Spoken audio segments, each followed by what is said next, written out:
வணக்கம் வணக்கம் மக்களே, மறுபடியும் ஒரு ஓடிபி ரியாக்ஷனோட சந்திக்கிறது நான் ஜெகன் மற்றும் உங்களுடன் மர்வின் ராஸ். ஏற்கனவே ரோஜாவுடைய சீசன் 2 அதோடைய எபிசோட்ல இருந்து ஆரம்பிச்சோம். மர்வின் ரொம்ப டிசப்பாயிண்ட் ஆனாரு. அதாவது முன்னாடிலாம் என்ன சொன்னீங்க, ரியாக்ட் பண்றதுக்குன்னு ஏதாவது ஒண்ணு இருந்துச்சு, இதுல அவங்க ரியாக்ட் எதுவுமே இல்லாம ஒரு எபிசோட பண்ணி வச்சிருக்காங்க அப்படிங்கிற மாதிரி சொல்லியிருந்தாரு. அதனால இன்னைக்கு ஒரு லாயல்டி ஷிஃப்ட் நாங்க பண்றோம். அந்த லாயல்டி ஷிஃப்ட் என்ன மர்வின், ரோஜால இருந்து நம்மளுடைய லாயல்டி எங்க தாவுது இப்போ? ஆமா, எல்லாரும் என்ன நீங்க ஏதோ ரோஜாவோட கான்ட்ராக்ட் போட்டிருக்கீங்களா, சீசன் 1 பண்றீங்க, சீசன் 2 பண்றீங்க, ஏன் மத்த சீரியல் எல்லாம் பண்ண மாட்டேங்கிறீங்க அப்படின்னு சொல்லி நம்ம ஏதோ ஒரு சார் குரூப் அப்படின்ற மாதிரி நினைச்சுக்கிறாங்க. அந்த மாதிரி கிடையாது. This is a special OTP reaction for Baakiyalakshmi.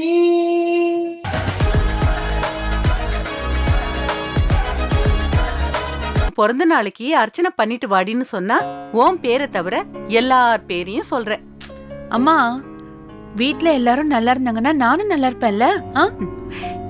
பாத்தீங்களா, டிபிக்கல் சீரியல் ஹீரோ இன்ட்ரடக்ஷன்.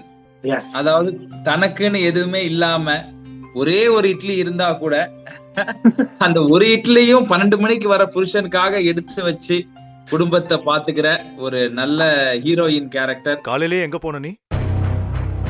எல்லாரும் உன்னை தேடட்டோன்னு கிளம்பி போயிட்டியா? அது நைட்டு தான் பிரச்சனையான்னு பார்த்தா காலையிலே வந்துக்குது. ஆஹா, எனக்கு இன்னைக்கு பேசாத, போ வேலையை பாரு. ஐயோ, நானாவது ஒரு வில்லனை இமேஜின் பண்ணி வச்சா, இது நான் இமேஜின் பண்ண வில்லனும் பயங்கரமான வில்லனாகிறாரு. காலையிலே கடுகடுன்னு இருக்காரு.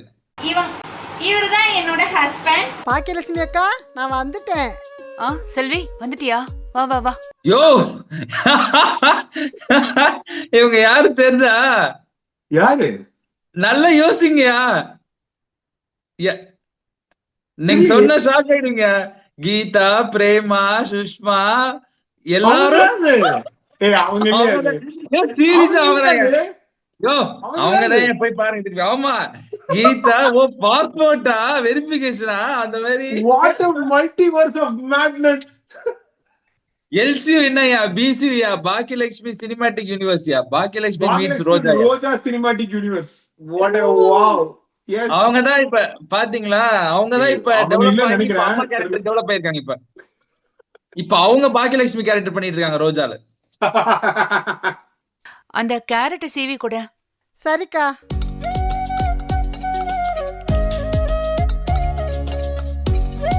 செல்வி, தேங்காய் துருவி கொடுத்துரு, நேரமாச்சு. சீரியல்லாம் எப்படி 500,000 எபிசோட் போகுதுன்னு இப்பதான் தெரியுதுன்ற நான். தோசை ஊத்துறது ஒரு ஷாட்டு, அந்த கேரக்டர் சீவி கூட, அந்த மாவேடு, கத்திரிக்காய் வெளியேடு, எல்லாம் எந்த டைலாக்குமே கட்டே கிடையாது. எல்லாமே எல்லா டைலாக்கும் சொல்லிடுறாங்க. உன்னை தோசையை பாத்துக்க சொன்னேன்ல, நான் திருப்பி போட்டனே, பாரு எப்படி ஆயிடுச்சுன்னு. வேற ஏதாவது சீன் இருக்கா? பிறந்த நாளைக்கு இல்ல கோயிலுக்கு போனது, வீட்டுக்காரர்ல திட்டானது, அப்புறம் இதுலயே முடிஞ்சிருமா? இப்ப தோசையே திருப்பிருக்காங்க. இப்ப சட்னி அரைச்சி சாம்பார் வைக்கிறதுக்கெல்லாம் மத்தியானம் ஆயிடுமே. 1/2 ஆடியன்ஸ் இதான் பாத்துட்டு இருந்தாங்க. அது எத்தனை பேர் பாத்திருக்காங்க? 2 லட்சம் பேர் கிட்ட பாத்திருக்காங்களையா? அவங்க எல்லாம் 1.5x பாத்திருப்பாங்கன்னு நினைக்கிறேன். அப்ப கூட முடிக்கிற மாதிரி தெரியல, அப்பயும் சமையல தான் இருக்காங்களே. யாரு மியூசிக் இந்த ரிசப்ஷன் எல்லாம் மைல்டா பின்னாடி ஓடிட்டே இருக்குமே, அந்த மாதிரி ஒரு காப்பிரைட் ஃப்ரீ மியூசிக்கா இருக்கு.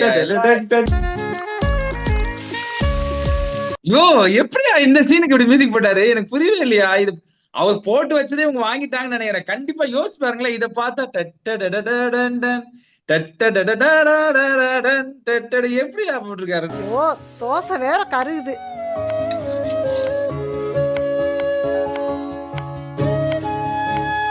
நான் என்ன சொன்னாலும் கேட்க மாட்டேங்கிறியக்கா. இல்லையா, இது எனக்கு என்ன கன்ஃபியூஷன்னா, அவங்க அங்க நிக்கும் போது என்னென்ன டைலாக் பேசுறாங்களோ இவங்க அங்க போய் அந்த டைலாக் பேசுறாங்க. இவங்க இங்க நிக்கும் போது என்னென்ன டைலாக் பேசுறாங்களோ அதை இங்க பேசுறாங்க. புது விதமா இருக்குன்ற ஒரு மாஸ்டர் ஷாட் வச்சிட்டாங்க. சோ இந்த இடத்துக்கு போகும்போது நீங்க இந்த டைலாக் பேசுறீங்க. கோயில்ல என்னக்கா விசேஷம்? எங்க அம்மாவை சொல்லணும். அதிசயமா என்ன பெத்த மாதிரி காலையிலேயே வர சொல்லுச்சு. புது புடவையெல்லாம் கட்டியிருக்கக்கா. ஏதாவது விசேஷமா? கல்யாண நாளா? இவன் துப்பறிவாளன் கண்ணியன் பூங்குன்றார். அந்த மாதிரி எப்படி எப்படி டிடெக்ட் பண்றாங்க பாத்தீங்களா? ஆள் பார்க்க லைட்டா மிஸ்கின் மாதிரி இருக்காரு. ஆட்டிடியூட் மிஸ்கின் மாதிரி இருக்கே. வாய் மட்டும் அந்த கண்ணாடி போட்டாருன்னா அப்படியே இருப்பாரு. வச்சிருக்காரா? உனக்கு யாரை பிடிக்கும்? என் புருஷனை தவிர எனக்கு எல்லாரையும் பிடிக்கும். ம், அப்படியா? அப்ப நடிகர்ல? எனக்கு விஜய் தான் பிடிக்கும். ஆ, அவரு படத்துக்கு அவரே கைத்தட்டினா நல்லா இருக்குமா? அது எப்படி நல்லா இருக்கும்? அதுக்கு தான் நாங்கெல்லாம் இருக்கோம்ல. அது மாதிரிதான். நான் ஏன் கோயிலுக்கு போனேன்னு நானே சொன்னா கேவலமா இருக்காதா? வேற யாரு சொல்லுவா? ஏன் கோயிலுக்கு போனீங்க நீங்க தானே சொல்லணும். அது இப்படி அது என்ன ஆட்டோமேட்டிக்கா தெரியுமா? ஐயோ கோயிலுக்கு போயிட்டாருன்னு. ஏன் 10,000 கேள்வி கேக்குறீங்களே, பிறந்த நாளான்னு கேட்க முடியாதான்னு கேக்குறாங்க அவங்க. இவ்வளவு கேள்வி கேட்கறதுக்கு ஏமா இன்னைக்கு பிறந்த நாளா அப்படின்னு கேட்கறதுக்கு என்னன்னு கேக்குறாங்க. அவங்களும் கரெக்டா நிறுத்துனாங்க பாருங்க. என்னன்னா ஐயோ இன்னைக்கு இதுவா ஓ மை காட் கல்யாண நாளா அப்படின்னு சொல்லிட்டு நிறுத்திட்டாங்க. அதுக்கப்புறம் கெஸ் பண்ண மாட்டாங்களா அவங்க. அதுக்கப்புறம் இவங்க அதுக்கு மேல விஜய் படத்துக்கு அவரே கை தட்டுவாரா? அதே மாதிரி நான் ஏன் கோயிலுக்கு போனேன்னு நானே சொல்லணுமா? சொல்லாத. எனக்கு கெஸ் பண்ணாத கூட நடுவுல சொல்லாங்க பாருங்க, டீ எவ்வளவு நேரம் ஆச்சுக்கா வச்சு, டீ குடிக்காம இருக்க பத்தியா, ஆறி போச்சு பாருங்க அப்படின்னு. ஏமா ஏன்னா நடுநடுல அங்க வேற போயிட்டீங்க அப்படி.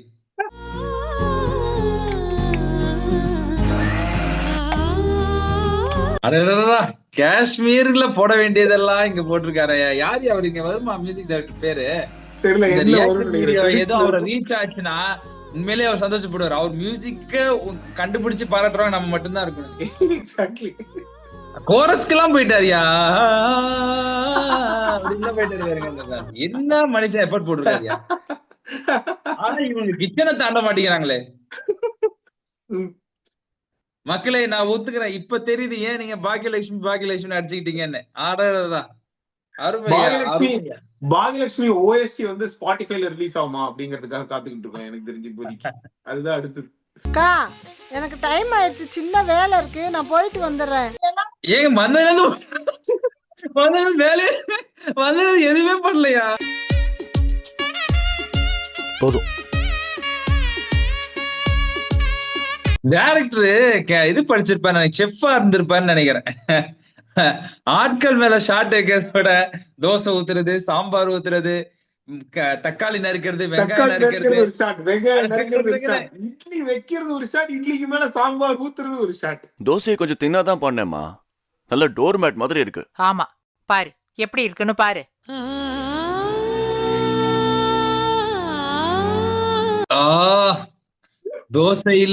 தோசையில இப்படி ஒரு இது வரும் நம்ம எதிர்பார்க்கலையா? கடைசியில மியூசிக் டைரக்டர் நான் ஸ்டாப்பா விளையாடுறாங்க. நான் கோயிலுக்கு எதுக்கு போனேன்னு சொல்லுங்க பாப்போம்.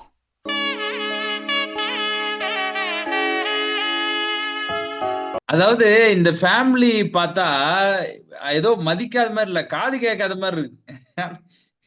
இந்த ஃபேமிலிக்கே காதுதான் பிரச்சனை நினைக்கிறேன், இது மதிக்கிறதுல பிரச்சனை நினைக்கிறேன். யாரா கேட்டா நிமிந்தாவது பாப்பாங்க.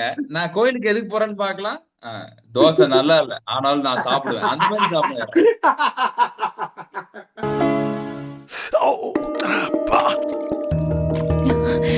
உலகத்திலேயே ஒரு டீ கப்பு வாய்க்கிட்ட போறதுக்கு முன்னாடியே அதை துப்புன ஒரே ஆள் இவராதான் இருப்பான்னு நினைக்கிறேன். எனக்கு தெரிஞ்சு வாய்க்கிட்ட போறது கூட துப்பிட்டாரு, வாயில கூட வைக்கல, அதுக்கு கூட துப்பிட்டாரு. துப்ப கூட இல்ல, துப்பிட்டு அதை அக்ரெசிவா கீழே வச்சிருக்காரு பாருங்க. எந்த அளவுக்குன்னா டீ செதறி சேலையில பட்டு தழும்பி அப்படியே கீழே விழுந்து அந்த அளவுக்கு அக்ரெசிவா இருந்திருக்காரு. அப்படி என்ன இருக்கு அந்த டீல இருந்து அவ்வளவு தெளிச்சிருக்காயா? தெரியலையே. அந்த புதினா போட்டதுதான் பிரச்சனை நினைக்கிறேன். நான் எவ்வளவு தடவை சொல்லியிருக்கேன் புதினா போடாத எனக்கு பிடிக்காது அப்படின்னு. அது இருக்கு, அது எவ்வளவு சூடா எடுத்துட்டு வரணும், இவ்வளவு சூடா மனுஷன் குடிப்பாங்களா அப்படின்ற மாதிரி இருக்கு. எது கரெக்ட் அப்படின்னு மக்கள் கமெண்ட் செக்ஷன்ல கமெண்ட் பண்ணுவாங்க. ஆத்தி கொடுக்க மாட்டியா? சாப்பிட்டதுக்கு அப்புறம் தான் குடிப்பாருன்னு நினைச்சேன். பாத்தீங்களாயா, எனக்கு தெரியாத டைரக்டர்ஸ் எப்படி யோசிப்பாங்கன்னு. நாளைக்கு ஸ்கூல்ல பிடிஎம் மறக்காம வந்துருங்க. ஐயோ சாரிடா, நாளைக்கு ஆபீஸ்ல ஆடிட்டிங் இருக்குமா. அம்மா நான் வரேன் இனியா, அப்ப வேலையை பாக்கட்டும். பாருங்க இவ்வளவு நல்லவங்களா இருக்காங்க பாருங்க. நம்ம எல்லாம் உண்மையிலே கூப்பிட்டாலே சொல்ல மாட்டோம், பல வாட்டி தானே சொல்ல மாட்டோம். நம்மள ஒரு மாசம் கழிச்சுதான் இது நடந்து முடிஞ்சிச்சுன்னே சொல்லுவோம். நம்மளா டீச்சர்ஸ் போய் மேடம் எங்க 2 பேரும் working madam, parents can't come madam, நீங்க பேப்பர்ஸ் ஏன்டே கொடுத்துருங்க மேடம், சைன் வாங்கிட்டு வந்துடுறேன். ஃப்ரெண்ட்ஸோட பேரண்ட்ஸ் எல்லாம் வந்து இங்கிலீஷ்ல பேசிட்டு இருக்காங்க. அம்மாக்கு ஒண்ணுமே புரியல. சும்மா சிரிச்சுக்கிட்டு மண்டைய ஆட்டிக்கிட்டு முழிச்சிட்டு இருந்தாங்க. பேரண்ட் டீச்சர்ஸ் மீட்டிங் தெரியலன்னு நினைக்கிறேன் எனக்கு தெரிஞ்சு. அங்க எல்லாம் பேரண்ட்ஸ் எல்லாம் what is your son doing? Oh my god, I went for the spring season அப்படின்ற மாதிரி பிரின்சிபல் வந்து this education system we need to improve அப்படிலாம் இருக்குமா என்னன்னு தெரியல. என்ன நம்ம அசிங்கமா திட்டுவாங்க நம்ம எல்லாம் படிக்கவே மாட்டேங்கிறா மேடம், இவனை எல்லாம் கொஞ்சமா வீட்டுல அவ்வளவுதான் இருக்கும், அவ்வளவுதான் பேசுவாங்க அப்படின்னு. ஏங்க உங்க பையனை சேர விடாம பாத்துக்கோங்க, என் பையனை சேராம பாத்துக்கிறேன், இவ்வளவுதான் பேசுவாங்க. இதை விட்டு இங்கிலீஷ்ல பேசல தமிழ்ல பேசினா ஃப்ரீ பட் இருப்பாங்க. ஹோம்வொர்க் எல்லாம் எதுல எழுதி தராங்க தெரியவே மாட்டேங்குதே இப்பெல்லாம் அப்படின்ற மாதிரி. அதாவது நான் கேக்குறத நீ வைக்கிறியாமா? லேட் ஆயிடுச்சு அதான். நீ காலையில எங்கேயோ வெளியில போனதுக்கு நான் இதை சாப்பிடணுமா? எனக்கு ஒண்ணு வேண்டாம். இல்லையா லைக் பசங்க எல்லாம் அடம் பிடிப்பாங்க, ஓகே. இவங்க எல்லாம் பார்த்தா ஏதோ 12th படிக்கிற மாதிரி இருக்காங்க, அட்லீஸ்ட் ஒரு ஹைஸ்கூல்ல இருந்து இருப்பாங்க. இந்த மாதிரிலாம் அடம் பிடிச்சா அசிங்கமா திட்ட மாட்டாங்க வீட்டுல. எங்க வீட்டுல எல்லாம் விட்டுருவாங்க, செவுள்ளே விடுவாங்க. அது என்ன இவ்வளோ